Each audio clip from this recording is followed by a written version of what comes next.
Hello, everybody, and welcome to the 34th edition of the Fireside Chat. We're just waiting on our guest to join us. While we're waiting on Krista to join us, I wanted to give everybody a reminder that, it looks like, yeah, see, it's like 9 out of 10 times. It always works that fast. Wow.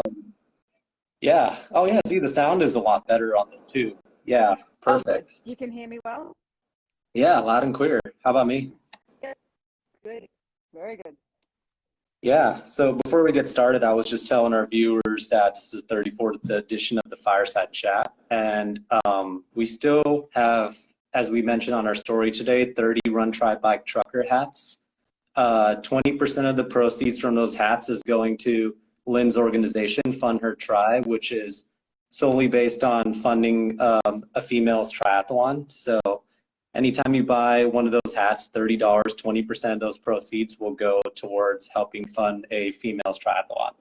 It's fundhertry.org. But yeah, I just wanted to jump right into it and say welcome to the 34th edition of the Fireside Chat. Krista, we're so excited to have you on the chat, and it's good to talk to you again. It feels like we're back at Trans Rockies again. Good old times. How's it going? Trans Rocky does, except I feel a lot more comfortable right now than I did when we were running back-to-back marathons with like hydration packs and wondering if we were going to run out of food and everything else that happened on that. So yeah. Yeah, that was an insane experience. But, you know, that is something we're definitely going to dive into. But I think the place I really want to start is, you know, your journey as a mindset coach. Like, when did you know that? So you're a mindset coach, you're an ultra runner, you're a meditation practitioner. When did you know that you wanted to be a mindset coach, and what kind of drives making that your profession? What was that journey like? You know, it's a really interesting one. I don't have the linear path. Most people are like, oh, you must have gone to school for that, and you know, do you have your psych degree, and that sort of more traditional way. But I knew about myself that I was really good at solving problems, and I knew that I liked to do difficult things. So it really started because I had been running my whole life, and I noticed that I had elements where I would resist, right? You know, when you do that thing where you hit up against something and you're like, oh, that's too hard, I'm going to push back.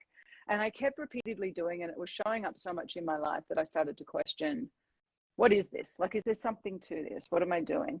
And I was pretty much like practicing on myself.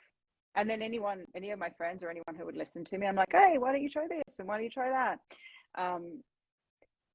Organically, I want to say that it actually I was a yogi. I mean, I've been a yogi most of my life. And I use that in the true sense because, you know, I've studied the sutras. I've done my 200-hour. I don't teach, but by doing that, it got me really interested in anatomy. And so my anatomy, I thought, oh, I'm going to go and study anatomy. This is the natural thing. But the anatomy led me to neurobiology. And that's where I've landed the most. So I have a huge passion for science and neurobiology.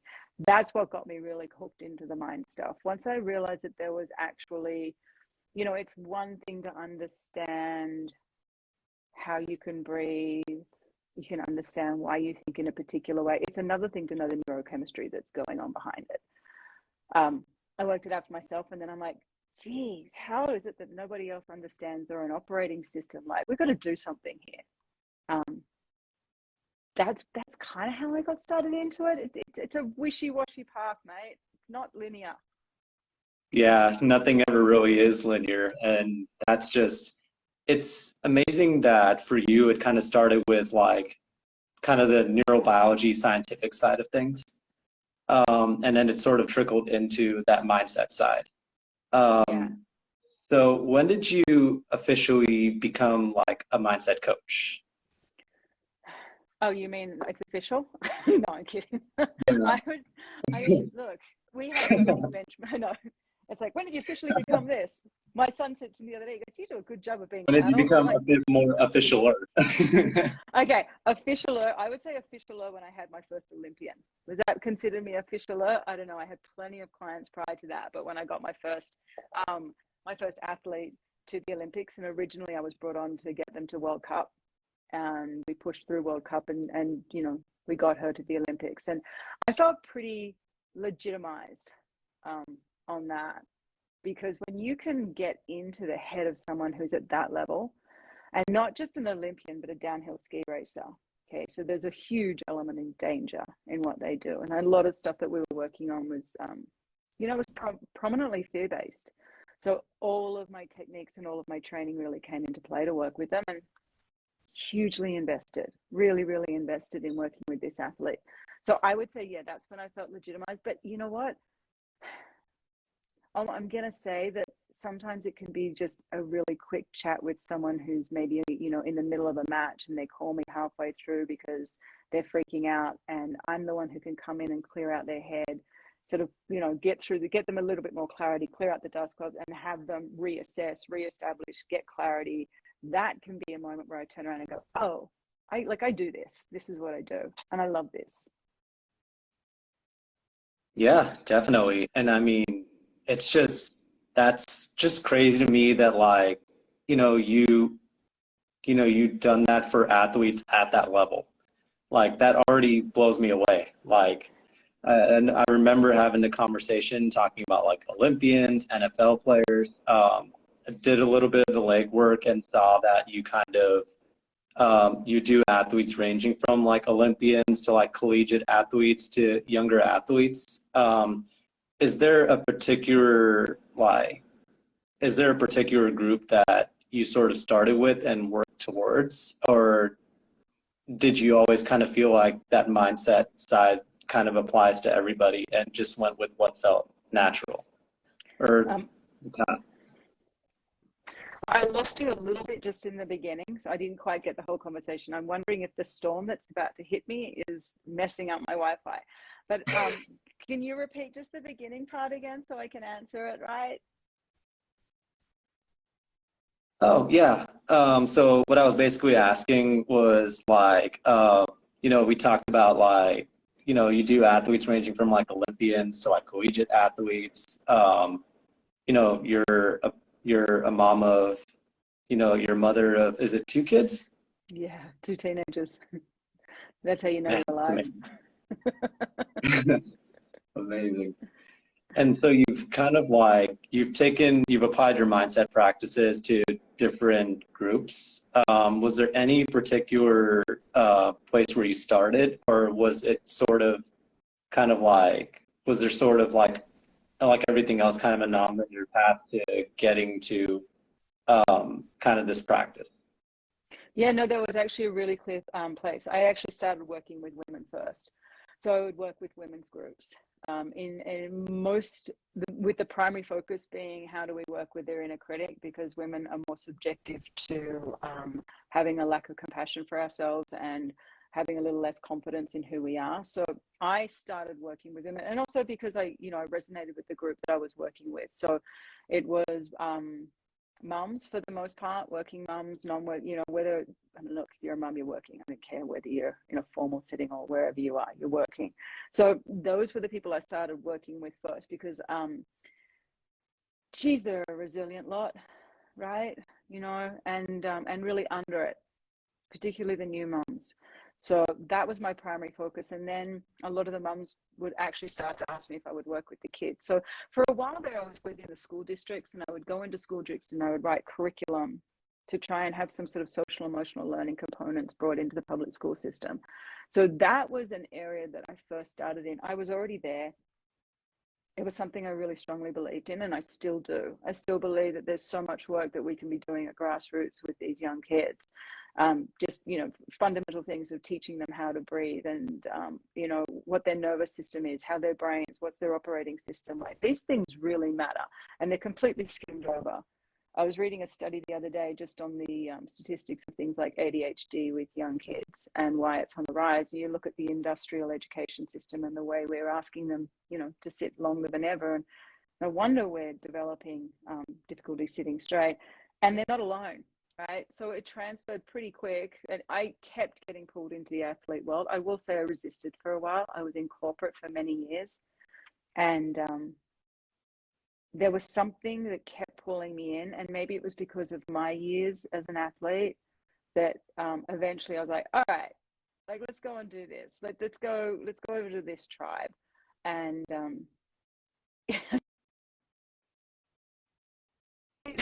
by default, right, there's something about it that requires your entire being. It spoke to me. Like, that group spoke to me, and I'm forever grateful for how much, because if you can teach kids, you stand in a classroom and hold your own and have them listen to you. There is no better training ground, right? I can stand in front of a room full of military. You can give me a group of teenagers. They have nothing on a classroom full of second graders. So yeah. Oh man, I tell you, it's not easy. I've been there. Yeah, they're terrifying. Like, and they'll tell you, they'll be like, that was boring, and you're like, thank you for being my wise little Buddha child teacher. Yeah, it's crazy how kids just can't. A lot of kids just can't lie, you know. No, It's just they have no filter. Like, there's no filter. yeah, And they're straight up brutally honest. They don't even, it's not even necessarily filtration as much as the language that's in actually, like, within their vocabulary about how they're going to express themselves, which is why there's something so unguarded, right? And when you're teaching them, they can be really honest in their approach back to you. So yeah, you wanna be terrified. You think running endurance races is scary? Like, go sit in a classroom. Man, that's some I scary second stuff. that. I totally second that. One of the other things, you know, you mentioned your athletic career, and you mentioned being a yogi. I wanted to kind of get into when endurance sports kind of came into play, especially running and trail running. When did that start, and what was that process like? Running, I've been running my entire life. I've been competitively running since I was like 7 years old. I remember going to the track at that age, and by 10 I was running for state, and that was something that was very much a part of my childhood. Every afternoon after school, I would meet with my coaches, and I ran. So it's something that my body inherently knows how to do. The thing, like, that's what I do. I run. I love running. I have a multitude of other sports behind me that I love to do, and I've always been really active. Trail running happened when I moved to Northern California, right? And that's when I really started to trail run. Before that, I was quite happy on the pavement. I didn't know any different. Then I moved to Northern California, and all of a sudden there were mountains and trees, and I was like, this looks all right. And so I've been trail running for however many years that's been. And then like the endurance trail running piece, like the major one, that's relatively new. So I would say most of that came up when I decided, and I don't know if I told you this but essentially it was the Trans Rockies that got me to do these major distances, that made me realize I was going to actually start to run these really long distances. And that came about for a need to do something really hard. So I could run 10 miles, I could run those distances, but could I run them back to back? Could I train to run them that sort of distance, where I knew that the training was actually going to be the hardest part of the race? And could I train myself mentally, right, to do something that was going to be that physically difficult? But really, at the end of the day, everything we do is mental, right? It all comes down to how you think of things, of how you frame something. So I would say that was the main catalyst. That's super awesome. And I think we had talked about it at Trans Rockies, but I didn't remember that you've been running for that long. That is a long, long time. And I mean, I'm old. No, it's all mindset. So you mentioned Trans Rockies, so I think this is a good time to sort of get into it. A good place to start is I wanted to just ask you about your overall experience at Trans Rockies, because there were, like any of those big races, there were highs, there were lows. I remember some of our collective ones. I remember you having a couple bad stages, but I kind of want to hear about your perspective on what that overall experience was like now that it's been probably 2 months now, 3 months, 3 months. Yeah. What do you want first, highs or lows? Oh, always start with the lows. My low was day 5. Easy. It doesn't even come. It's so ingrained in me that I've actually used it as a training technique now. And I work with a lot of my clients, and they, there are clients out there, and I've got athletes out there now who will say aid station or medic. And I don't know how well you remember day 5, but it was that there was that really sort of uphill climb on that gravel road. And it was just this like brutal Jeep track. There was nothing pretty about it. And every other stage had been relatively pretty. But by this stage, like, I was just burnt out. I was done. I had blisters on my blisters. And I just remember actually getting to the start, and I was already in a pretty foul mood. Like, I was just like, it wasn't excited. Yeah, it was the climb. It was a climb before the climb, right? I think it was like, it was like roller hills, and then it was like Jeep switchback. And then we got out into the open, and there were more switchbacks until we got up to like that aid station. Yeah. But that was the Vail day, right? Uh-huh. It's really funny too. So anyway, I remembered it was about mile 5, and I already started crying, right? Like the tears, like I'm like, like ugly crying. And this guy, Rob, comes up beside me, and I had actually ended the day but prior with this guy. So he came up behind me, he's like, hey, Krista, you okay? And I guess he could tell that I clearly wasn't, or he could hear me crying. And I'm like, no. He's like, do you want some Tylenol? And I was like, oh, is that what we offer each other? Tylenol. I was like, yeah, I'll take the Tylenol, sweet. I grabbed the Tylenol, knowing full well I could take it, but I was also wanted to check with the medic. And in my head, I was quitting. So I knew I was quitting. And I was listening for that cowbell to say that it was.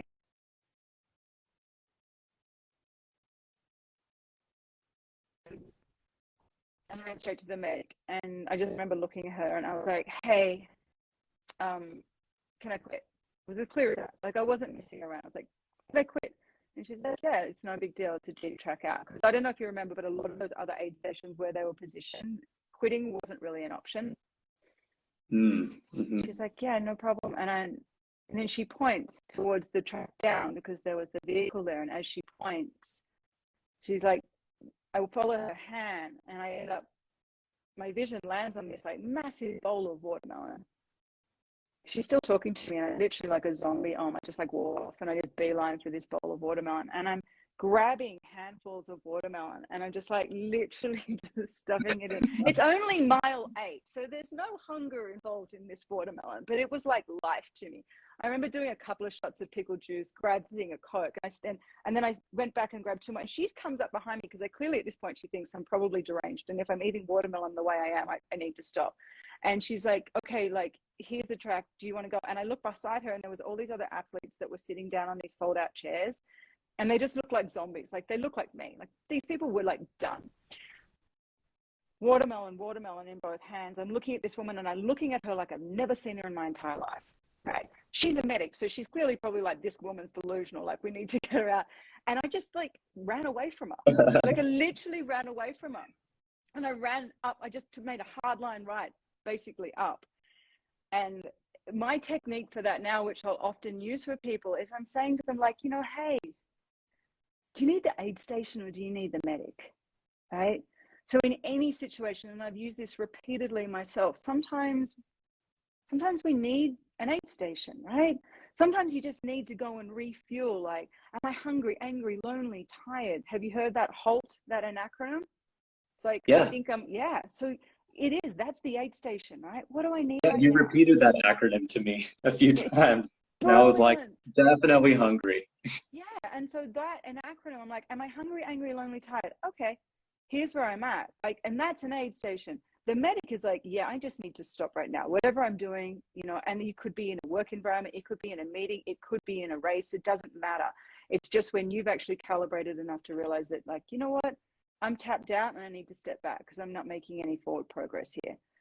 So my forward progress was then just to keep running on that track, after the watermelon. And I was like, I'm so grateful, because I remember thinking to myself, I'll never regret running away from her. I would have always regretted had I quit. right? And it was purely, I mean, it was a sugar high, a bit of Tylenol and a slug of Coke that definitely made me turn right. But I'm not gonna pretend that the rest of that day was like unicorns and rainbows, right? I'm not gonna go out and say, and then everything was fine, because it wasn't. There was still much of that, 20 miles to go where I was pretty dark, but I wasn't prepared to quit again. Yeah, I remember when we finished that stage, and before I tell you how I felt about it, for those of our viewers who don't know, this is a six-stage race that is 120 miles in Colorado, a lot of times over 9,000, 10,000 feet, and 20,000 feet of elevation gain. And I would say probably about 40,000 feet total elevation change. That was like up and down. Then this is stage 5 of 6, and it's one of the 3 really long days on this race. And I think it was like a 25-mile day or something, if I recollect. And Krista was talking about the climb, but what I wanted to go into was the fact that there was almost 4 or 5 miles of downhill after that. That was incredibly painful. But I remember the 2 of us coming in, and I think you came in like 5-6 minutes after me. And we were both just laying in the grass for at least 15-20 minutes. Oh, I remember it. There's so much I remember so well of that. And I'm going to come back to that's why I did that, right? That's why I did that race. I did that race because I knew it was going to be one of the hardest things that I could ever do. And I wanted to prove myself that, physically, yeah, it was going to hurt, but I wanted to know what it felt like as for me, but also for my, for my clients, what it feels like to put yourself in a position where you are so tapped out and mentally you're pretty sure you can't go on, but you do, right? Because it's impermanent, right? What was permanent for us? Nothing. There's nothing permanent about that. There's no permanent. The only residue that's permanent is the memories that we have and how we define them. And those definitions will actually are what carry you through to the next thing, right? They're the ones that are actually going to make you stick around and continue on. Yeah, absolutely. And, that kind of brings me to a question that, I've kind of had on my mind since we started this conversation, and that is kind of like, which enhanced the other first? Did endurance sports enhance mindset coaching, or did your mindset coaching give you a mindset that made you a better endurance athlete? Since you've been running for a long time, and I think even going into more specifics, what did Trans Rockies do to help you improve in the work that you do with your clients? It was definitely my mindset that got me, that was the strongest, right? Without doubt. I teach this. It was interesting to put myself in the student role and really to use my own techniques and actually listen to, rather than be teaching everyone. And there were a couple of days where I remember I would be running with people and they would hear what I did. And all of a sudden they would be like, oh, we're going to run with her. And I had days where I just had to put my headphones on and actually just, go be me. Like, coach is not here today. This is just Krista on the trail. That was honoring my mindset. And my mindset's solid. There's not much that will that rattles me anymore. I will say that you have a pretty human experience when you're out there and you're on your own and things get dark. And prior to actually doing the event, I reached out to one of my coaches, and he is a phenomenal, 6-time Olympic coach, one of the best in the world. And I reached out to him because I noticed that my inner critic had started to sort of etch its way in. And I call the inner critic basically that version of yourself that tells you you're not good enough, right? It lacks all empathy and all compassion, and it's a terrible motivator. Please don't ever think that it's anything other than a horrific motivator. And I had noticed it was really subtle in the background of my mind, just little digs every now and then. Oh, you could have gone off faster. But in training, you probably could have done that in a better time, or maybe you should have added a few extra miles. And I'm like, wait a sec, what's going on? Right? That's insidious, but that's playing out. So I rang my friend and I said to him, look, this is what I'm noticing. And I'm noticing that it's doubt, right? There's doubt creeping in. And I know how toxic that is, like pure toxic doubt creeping in. Before I'm even there, I wasn't even in Colorado yet, and I was already playing.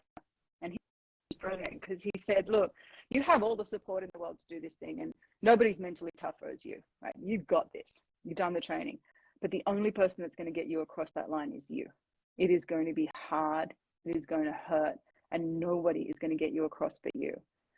So on the very last day, and I remember just crossing that finish line, just, basically saying me, because I knew the only thing that was getting me across that finish line was really me, and I deserved it. We're really terrible as a species, or particularly Western culture, at thanking ourselves when we do good, at appreciating ourselves for when we actually do well. We're very good at focusing on things that went wrong. Myopically focused, we're Teflon for good experiences and Velcro for bad. All the Velcro just sticks. And a lot of people are like, well, you need those to learn. True. You do need them to learn, but they're not going to build optimism and resilience and grit.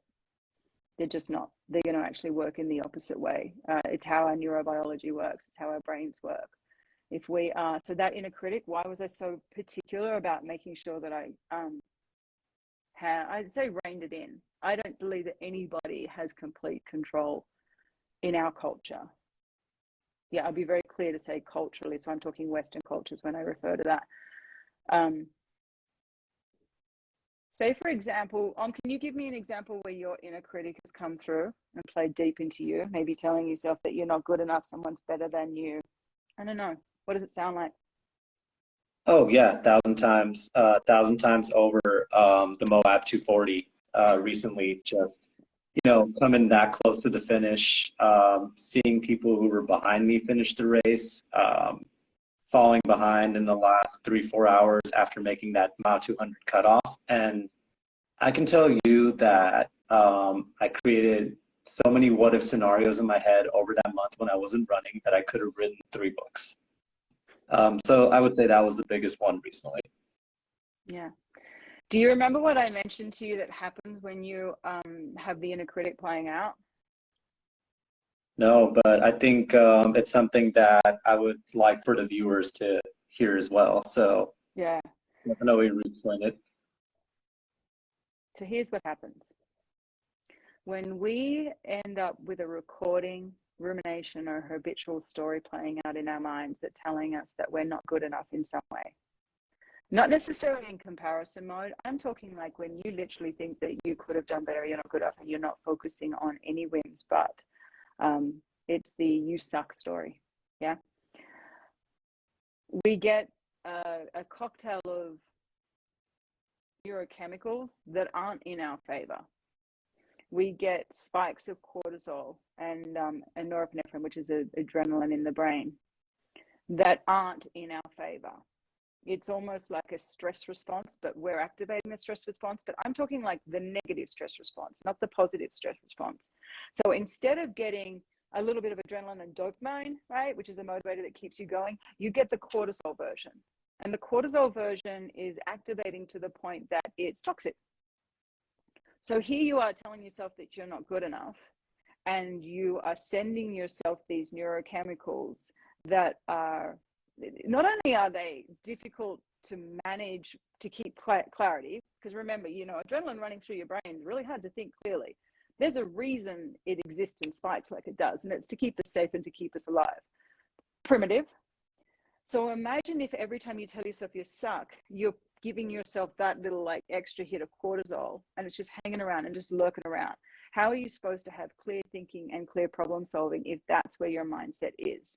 Now put yourself in a position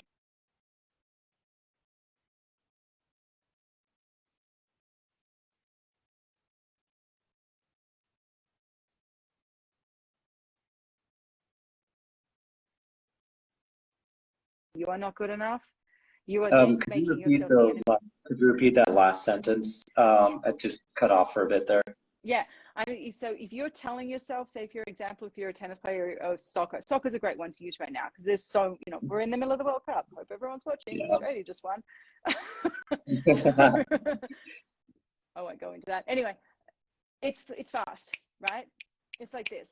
Mm-hmm. So you need clarity in thinking, and to have clarity in thinking means that you want to be on your game. If in the background you're telling yourself you're not good enough and you're activating your cortisol and your stress system, that's not clarity, that's not calm, that's not focus, that's frenetic. So this is why my mother always used to say this terrible, it's hilarious, but it's like drinking a cup of poison and waiting for the other person to die. You are making yourself sick. Everybody else is fine. So if your mode is comparison, they are fine. You are the one that's basically ingesting this toxin at your own hands. Inner critic, not great. Yeah, it is. Terrible. Yeah, it is amazing to me, like how much you can really be your own worst enemy and just like, but it's one thing to like hear about like the mindset part of it, where like you're just giving yourself that negative self-talk and bringing yourself down. It's another thing to hear about the actual chemical reactions that happen when you do these things like the cortisol. So on the opposite spectrum of that, what are things that you can do if you're out in a race or out in an event to generate positive reactions? I think this sort of goes into parlays into our next question as well, as like for our beginner audience of like sharpening their mind. But like if you're at a race, for example, what are things you can do to like generate good chemical reactions? Look, as much as you practice, that's how good you're going to be at anything. Okay, so turning up to a race with the techniques that I'm going to throw down now you're going to be as good at them as that, right? So if everybody spends 6 weeks, 8 weeks training for a marathon, but then you're like, I'm just going to throw some mental stuff down at the start, that's how good you're going to be at the mental stuff. Okay, I just really, because most people don't want to do it. They're like, this is boring, I just want to go for the run. I'm like, fine, just go for the run. But when your nervous system is completely hijacked, just know you haven't trained your nervous system. It doesn't know what it feels like to rest in a place. You don't even know what your numbers are, right? And when I mean that, I'm referencing what it takes to actually understand how your nervous system works and how quickly it takes for you to get through a hijacked nervous system back to something that's like slightly elevated, which is where we want to be when we're, in any competition zone. So I like to use like a 1 to 10 system.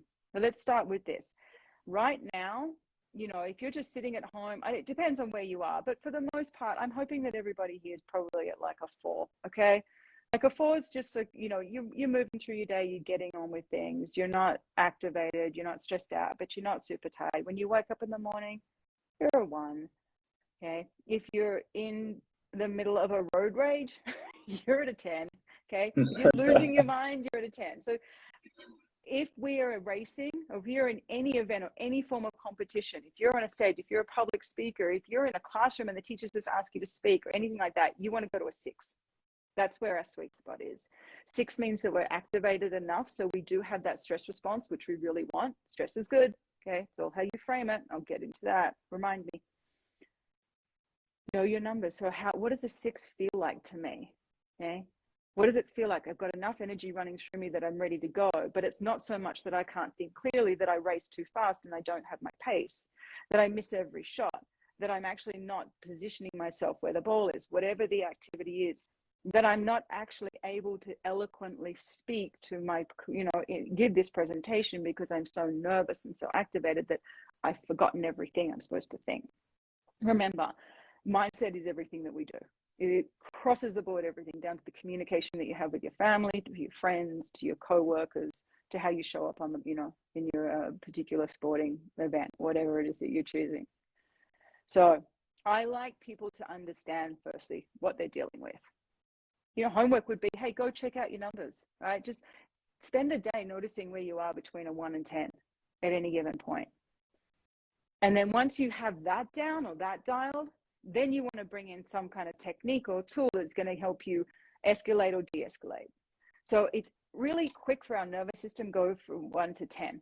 It happens like that. Just think about it. If you stepped off the pavement and there was a car blowing its horn and you nearly got hit, you're going to jump back and you're going to be instantly flooded with adrenaline, cortisol, everything.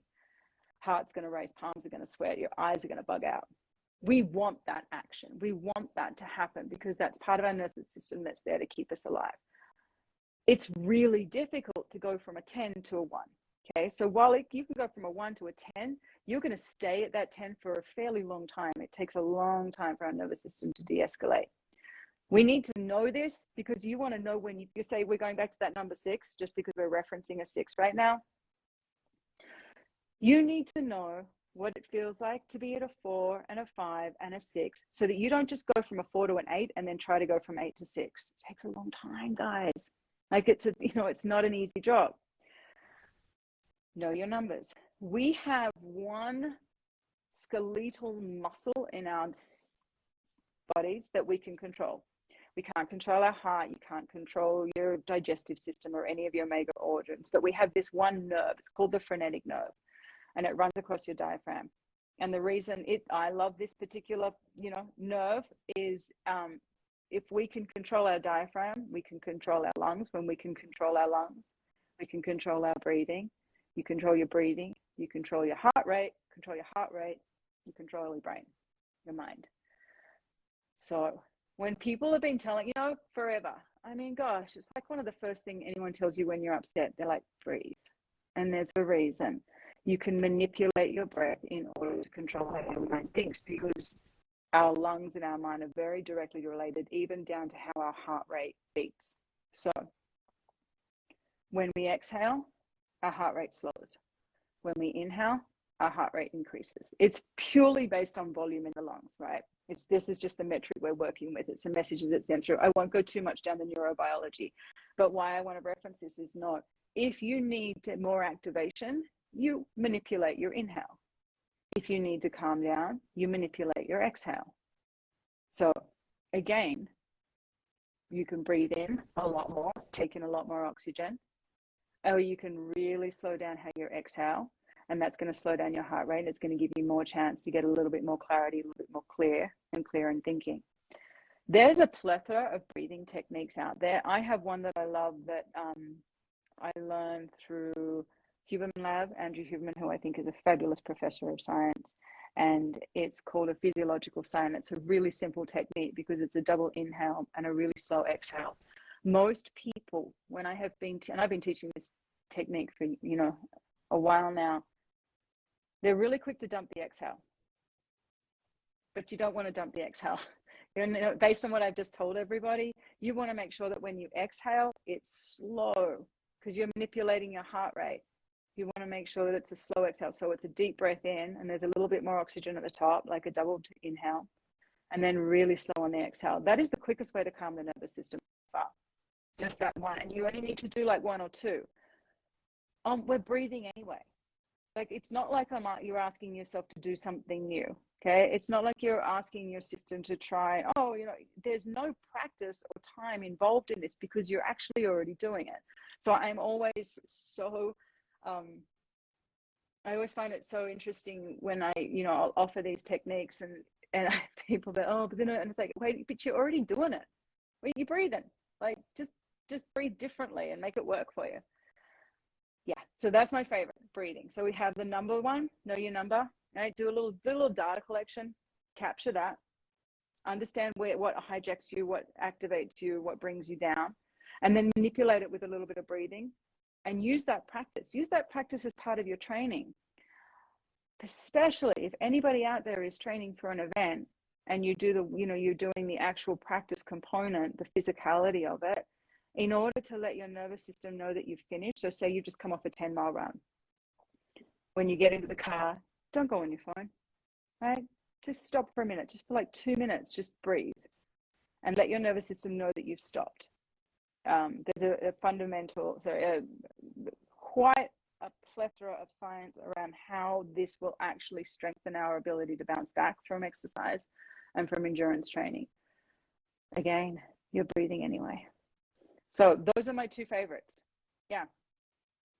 Yeah, and it's amazing that you brought up, like, when you go into the car and it's just like, like it's 2 minutes. It's something that you're already doing. And it's like, I think as far as like all things go, like, you don't have to do a lot to get started. You just have to be consistent. And I think that for our viewers, that's a great place to start with just technique number 1, as far as like knowing your level on the scale, and number 2, knowing how to take the, like, introducing that breathing technique, the Huberman technique, into your life. Yeah, I mean, it's like when you're putting training programs together, most people don't know where to start, so they're all over the place. You know, I know for a fact that I just looked at all these different coaches and all these different platforms, and then I remember thinking the best thing I can do is actually see what integrates into my day to day. You know, what can I do that's actually part of something that I'm already doing? And we already designate such a huge amount of training and such a huge amount of time to the physical. So if you're breathing anyway and you want to start to capture your numbers, know that these techniques, these mindset techniques, they're just going to make you better at life, right?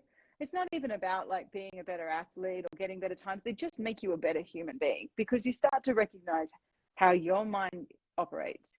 You notice your own operating system. You work out pretty quick on, like if you're walking through the day at a 7, you know that at any point you could end up in an argument or frustrated or saying something that you regret. Nobody needs to be spending their day at a 7 or an 8. So if you know these things and you're operating like that, then, you know, I mean, gosh, we've all been on the 405 in the middle of like traffic. There's nothing like getting to a 7 or an 8 when you're in 8 lanes of traffic and you're hanging onto the steering wheel. It's like, that's a great place to breathe.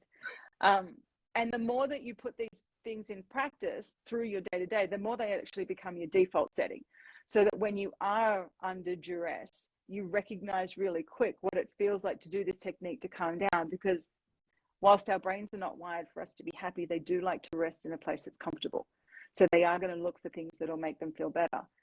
That's evident just in the amount of bars and that you see, and just the amount of substances that people will consume to feel better, because we like to be comfortable. These techniques do feel like comfort to the brain when they're practiced. Yeah, absolutely agree with that. Now, before we let you go, Krista, we want to get into the last section of our fireside chat, which, we only had one person ever actually watch a previous episode to reveal these questions, but we're going to get into our fun rapid fire round now. I didn't even know. I would have practiced. There's no gotcha questions here, just fun stuff all around, but there are no spoilers because you have to answer the questions naturally. So, Krista, are you ready for our rapid fire?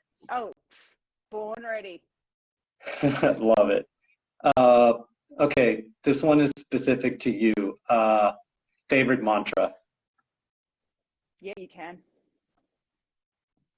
Yeah, I knew it. Had to ask. And I wrote that on my arm too, by the way, at Moab. So yeah, great mantra. Yeah, you can. No matter, yeah, you can. It can be a real and it can be a little pat.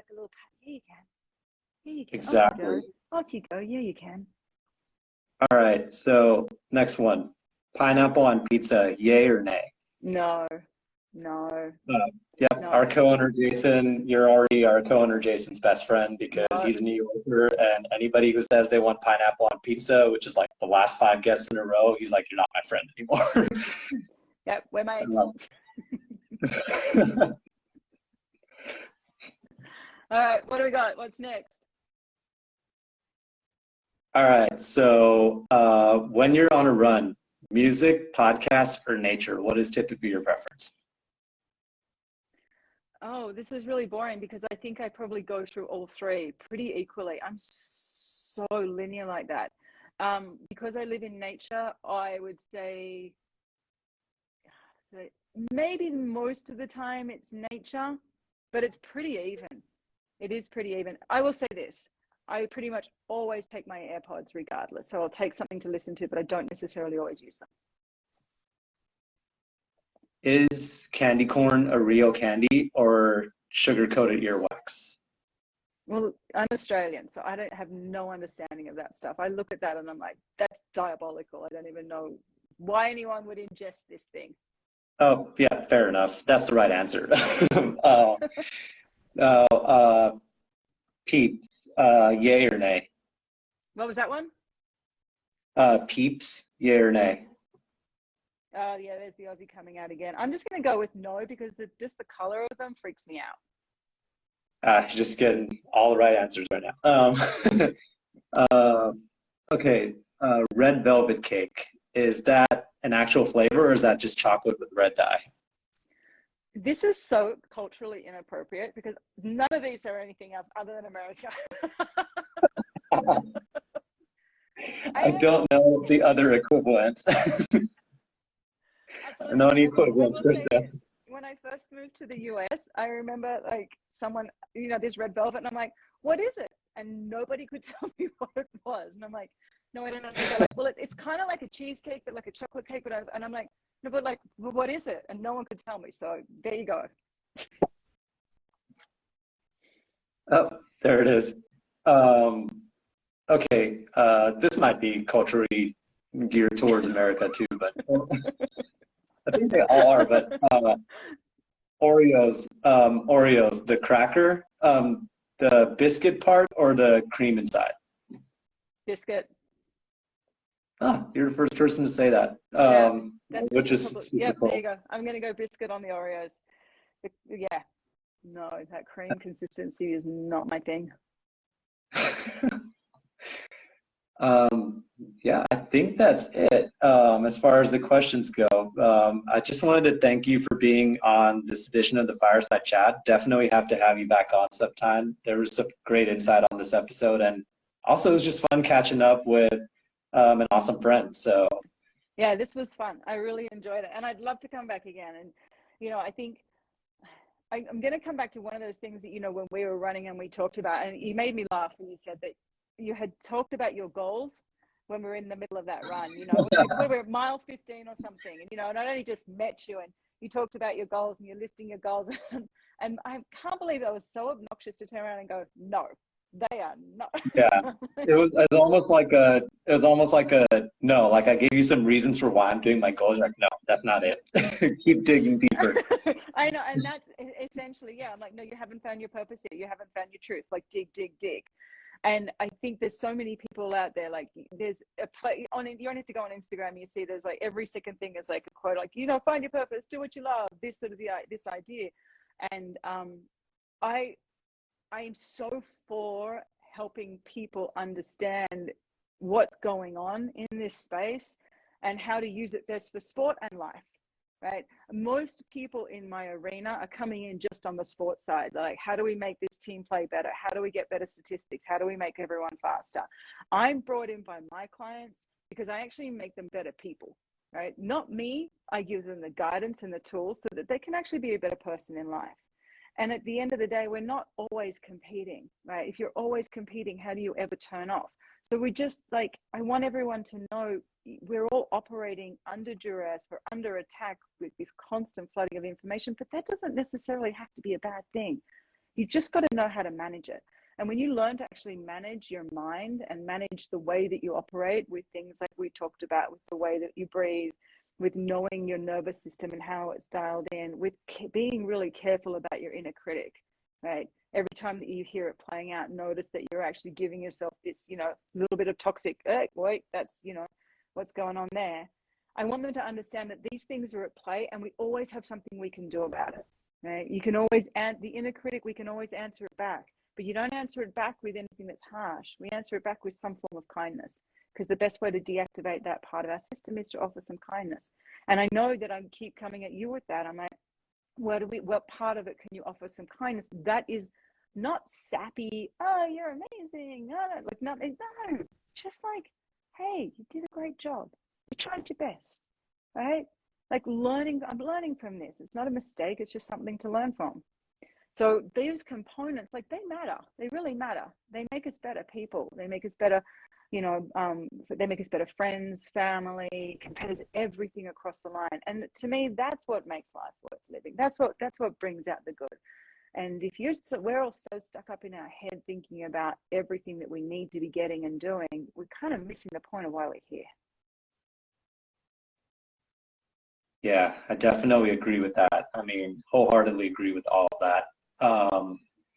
One thing I wanted to bring up before we leave is where can people find out more about you, what you do, and follow along on your journey? So obviously through Instagram. I'm not overly active on it at the moment, but there is a link on my Instagram that takes you through to my website where I have a newsletter. And that's something I love to write. It's just, on things that are going on in my mind, different techniques. I don't send out much, and I'm not selling anything. So it's, I think that's an important thing. In fact, I just started to write about our run, what it was like to do an endurance run as a mindset coach. So that, and some of the stories I have from that. So that's the thing that I give most. And again, there's nothing selling at all. I have nothing to sell. All my clients are private and corporate, but I just like to share out with my, community of people on the newsletter world. Awesome. Well, we'll definitely drop a link for the newsletter and show notes as well, and Wonderful. where they can, keep track of the journey. Thank you so much for being on the show, Krista. This has been super awesome, and definitely have to catch up again soon. Oh yeah, love to. This has been really good. Thank you so much for having me on. Yeah, have a good evening. You too. Bye.